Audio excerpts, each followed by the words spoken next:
Hi everyone, my name is Jen. I'm an author and a book reviewer, and I'm here today to talk to you about my top books of 2024 so far. I have been meaning to film this video for so long. It is now the middle of August and I thought I have to film it today, and then last night I got 2 hours sleep.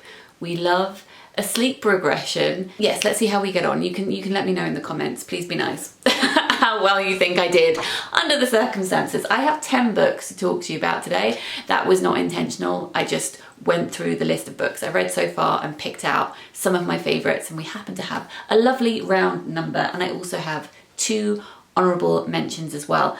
Most of these, nearly all of them, came out in 2024, which is also accidental, kind of just how it works a lot of the time because of my job, because I work in the publishing industry. So, shall we just jump into the books? I have a cup of tea behind me, which my brain could probably do with drinking, but it's too hot, so let's just jump into the books. First off, we should do honourable mentions first, shouldn't we? Yes, we should.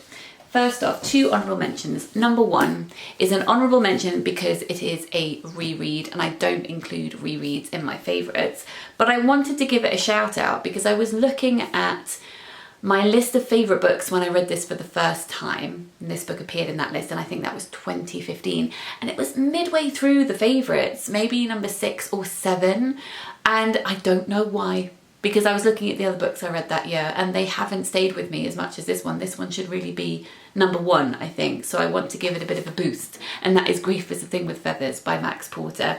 I reread this because over on Patreon this year we are rereading some of my favourite books. So far we've read The Book of Strange New Things, Grief is a Thing with Feathers, and at the moment we are rereading, or I am rereading, some other people are reading for the first time, The Bassrock by Evie Wilde, and I'm really excited to revisit that one. If you want to join, I will link Patreon in the description box down below. So Grief is a Thing with Feathers, I'm sure you probably don't need me to tell you about because it's quite beloved here on BookTube, as it should be, but let me acquaint you with it if you have not met this book before.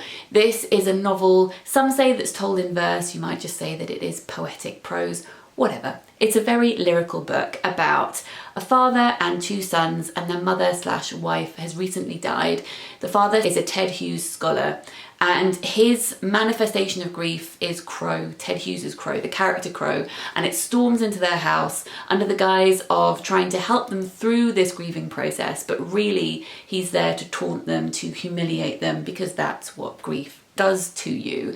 It is so heart-wrenching. It made me cry on multiple occasions. I think the scene I will always most remember from this book is where Crow is looking down at the 2 boys and he says to them, "Let's have a competition. Here's some pasta. Whoever can make a dried pasta drawing," you know the things you used to do, sticking pasta to paper with glue. Yes, whoever can make their mum out of pasta in the most realistic way gets to see her again. Fight amongst yourselves, get ready, get set, go. And they just work so hard, tearing their hair out, trying to create the most realistic image of their mum that they possibly can out of this pasta. And once they've finished, they look at Crow really expectantly and he's like, only kidding. Like, it's so... oh my god. I will declare my bias because Max is a pal, but he was not a pal. I had not met him when I read this for the first time. And yes, I just adore this. I think it gets better upon rereading. I saw an amazing adaptation of it back at the Barbican. Nope. I saw an amazing adaptation of it back in 2019 at the Barbican, where Cillian Murphy did a one-man show and it was amazing. It's being made into a film at the moment with Benedict Cumberbatch. I don't know how that's going to work, but I'm intrigued to see how it does. The other honourable mention is not a reread.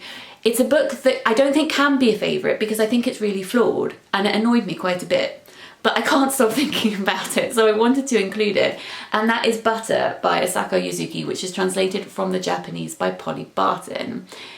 This was very much like my reading experience of Out by Natsuo Kirino, which I read last year. Some of you may remember that. I loved 3/4 of that book, and then the last quarter seemed to turn on itself and just not represent the characters in the way that we had come to expect or know them to be, and I just couldn't get my head around it. This one didn't have quite that twist in it, but it definitely lost its way. This is about a journalist called Rika who's very interested in a woman called Manoka Kaji who has been imprisoned for murdering men. She enticed them into her life with food and then apparently killed them.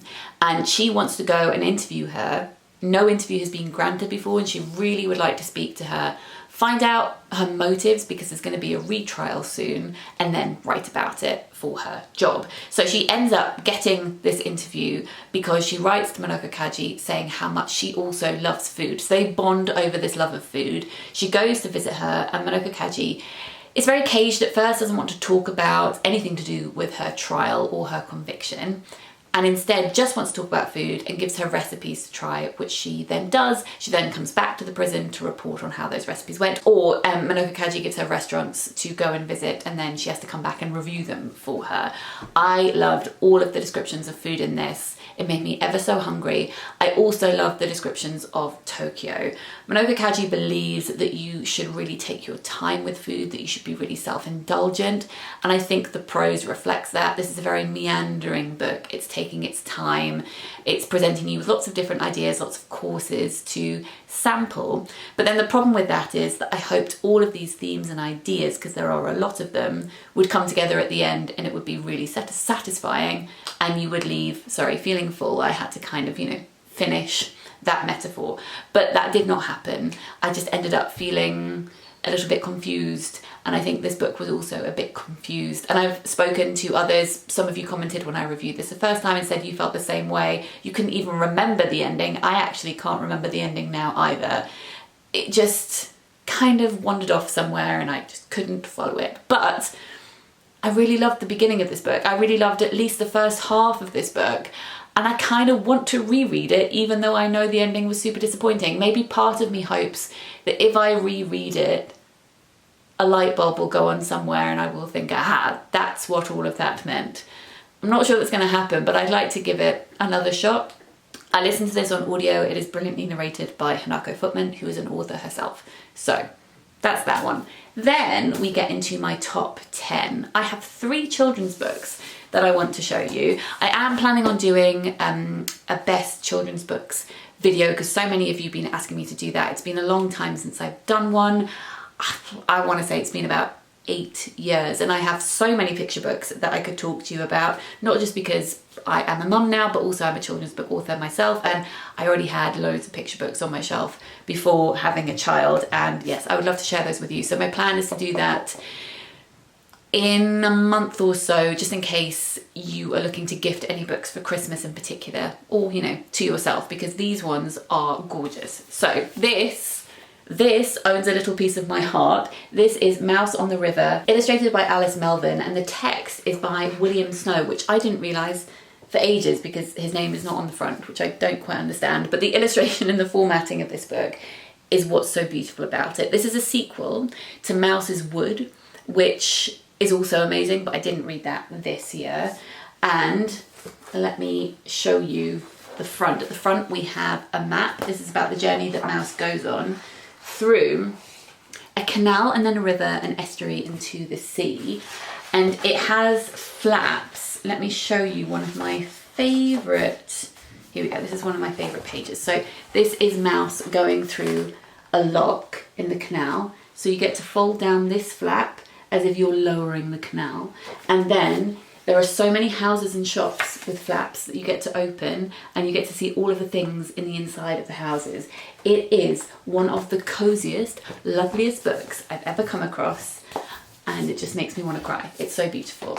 Then, this is another favourite book. This is Dim Sum Palace by X Fang, and this is about a young girl called Liddy who is very excited because she's going to Dim Sum Palace with her family for food the following day. She's never been there before, and she falls asleep and she dreams of going there, except it's not a restaurant in her dream, it's an actual palace, and she gets accidentally made into a dumpling. This is what the palace looks like. Very much inspired by Maurice Sendak's The Night Kitchen. This is Liddy being made into a dumpling and being very cross about it.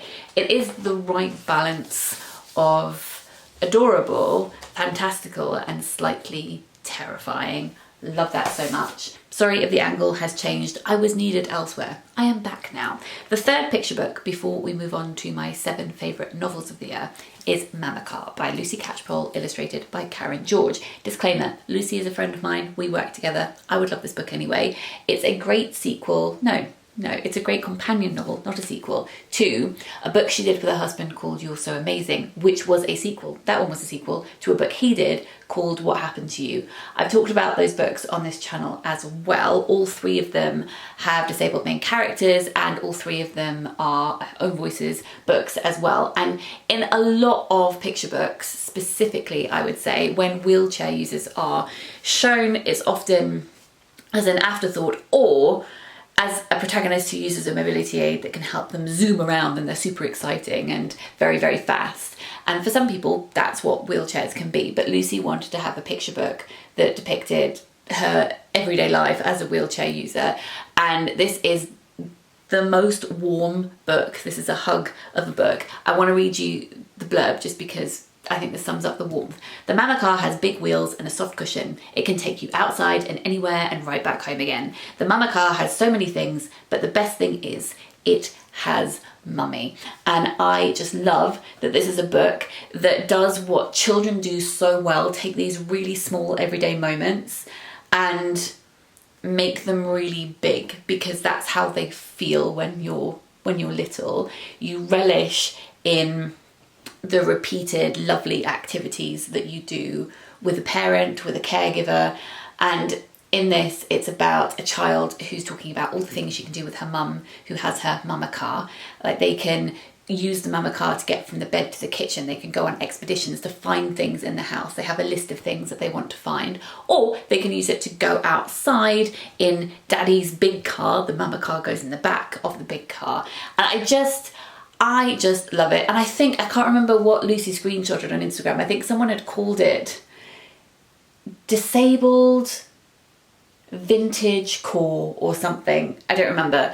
Let me show you. It looks like this. It's just so cozy. This is a book that celebrates family, disability, connection, crip time as well. And I just love it so much. So I would recommend that one too. Right, I just want to count again. 1, 2, 3, 4, 5, 6, 7. There are 7 books. I was just doubting myself because my brain is all over the place today. I have kind of put these 7 novels in some kind of order, but the top ones, I found that quite difficult. So, well, we'll get to those in a minute. So number 7, probably today anyway, this is number 7. We've got Foster by Claire Keegan. I've read a lot of Claire's work before, particularly loved her short stories back when they first came out. Then there was quite a big gap between that and the novels or novellas of hers that started to be published. And I haven't loved those as much, but this one I think is absolutely brilliant. It's about a young girl who's sent to go stay on a farm because her parents on their farm are having a new baby and they do not have the means to look after her as well. So she is sent off to this other family.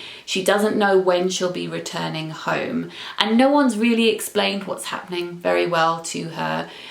She's made to feel, I would say, like a bit of a nuisance for existing, and when she goes to stay in this new place, she's really loved by this couple who are looking after her. And again, I would say, like Mamacar, it is a book that will just fill you with so much warmth and will also make you cry. It has a last line in it that is reminiscent of The Railway Children. The end of The Railway Children, just that line where, I don't even think it's the last line, is it? But it's near the end where Bobby shouts, "Daddy, my daddy," down the railway platform. And honestly, I'm just saying that makes me want to just bawl my eyes out. I don't know if anybody else feels that too. It has a line like that at the end, which just always gets me so choked up. It is really impressive how much impact this book can have given how short it is. A book that you could read in one sitting and that will haunt you for quite a while. Speaking of hauntings, this book isn't about ghosts, but I also found it quite haunting. There was a theme to a lot of the books that I enjoyed a lot this year, which is a cloying dampness. That doesn't sound very appealing, but it does creep into a lot of the books that I've been reading, and this is one of them. This is Private Rights by Julia Armfield. It is a kind of apocalyptic novel about climate crisis. It's set in London and it's about 3 sisters who don't really speak to each other very much, but their father has died and they now have to communicate with each other. Their father was an architect and he would make houses for rich people to protect them from climate crisis, and they think, as do many people, that he is the worst of humanity, that he has facilitated basically the end of the world. And the end of the world is mirrored in his death. It's a book asking who gets to inherit what's left. It's also a bit of a retelling, or at least it's inspired by King Lear. I would say if you enjoyed Station 11, then you would enjoy this too. How would it compare to her previous novel, Our Wives Under the Sea? I don't know, it kind of feels like a very strong companion book to that, given that was also about being underwater, but they're not connected, just thematically linked. So much water imagery, the characters feel like they're treading water, they feel like they're drowning. There is a genre twist towards the end of this book, which I thought was quite interesting.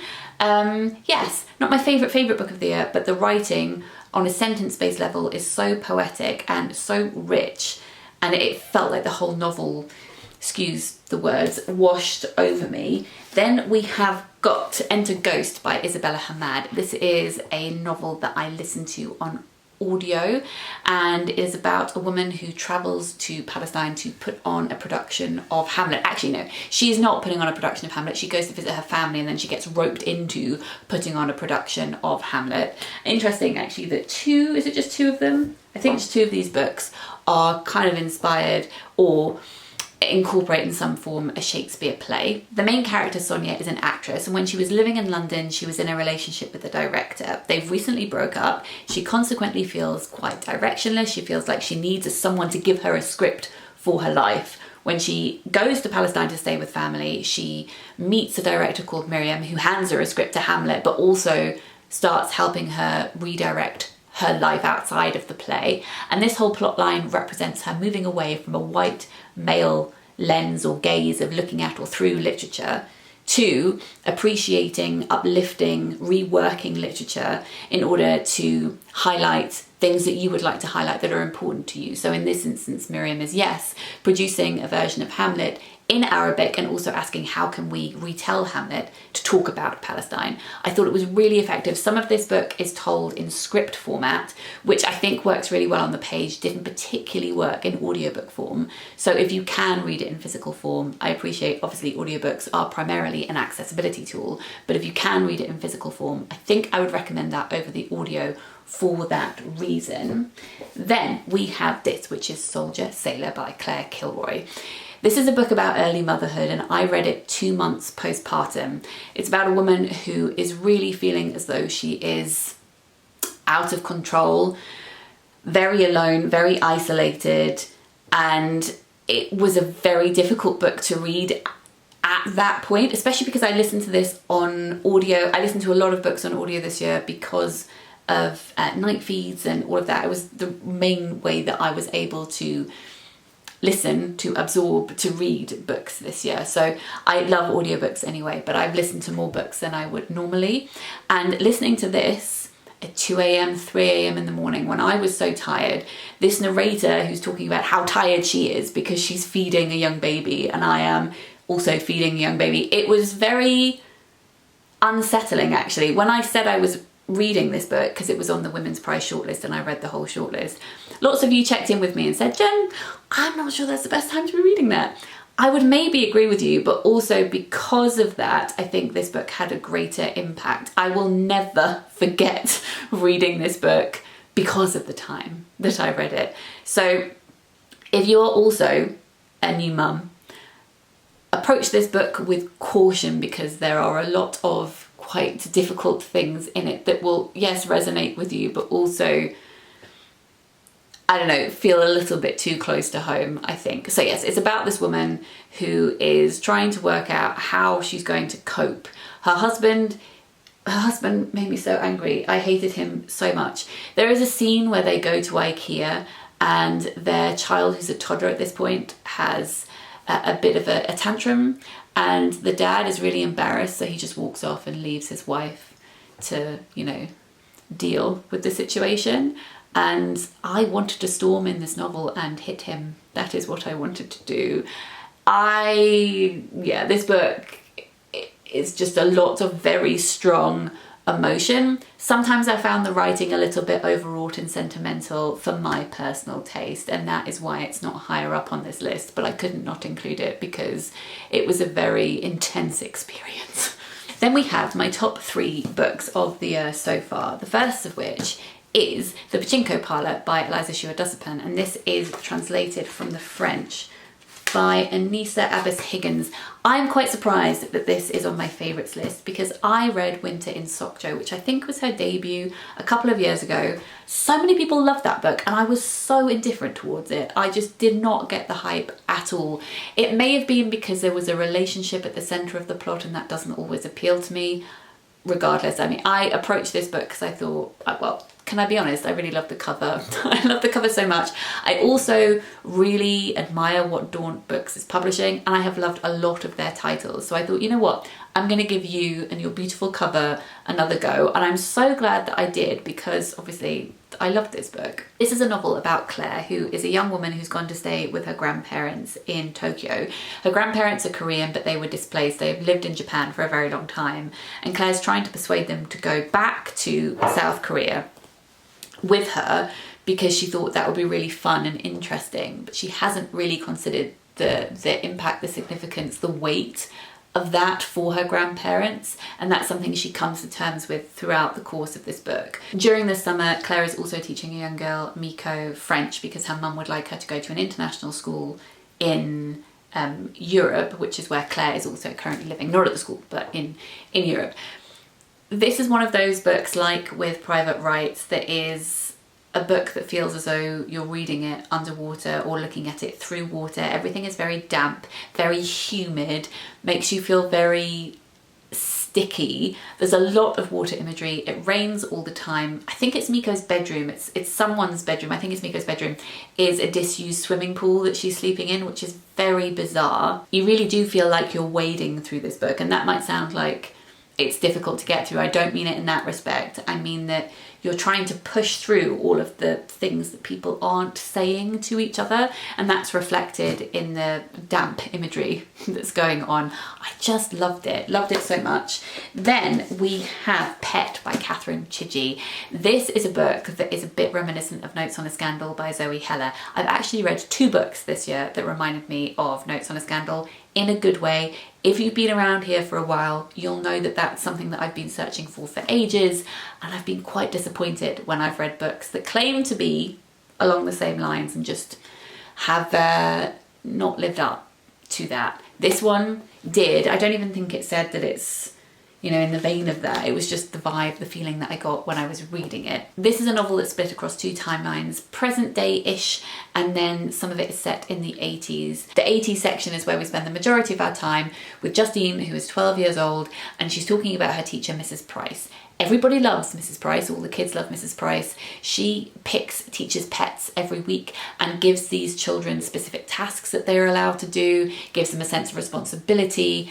We all want that when we're children. We want to be respected. We think we can do anything, and we roll our eyes when adults tell us that we can't do certain things. So Mrs. Price is really playing into that and abusing her position of power. She gets the kids to go out of school to the pharmacy, for instance, to get some medication for her and bring it back. She shouldn't be doing that, but the kids just accept it because she's the teacher and she knows what's best. And it is so unsettling to read because you want to reach into the book and say to these children, please stop doing the things that she's asking you to do. It is a bit of a psychological thriller.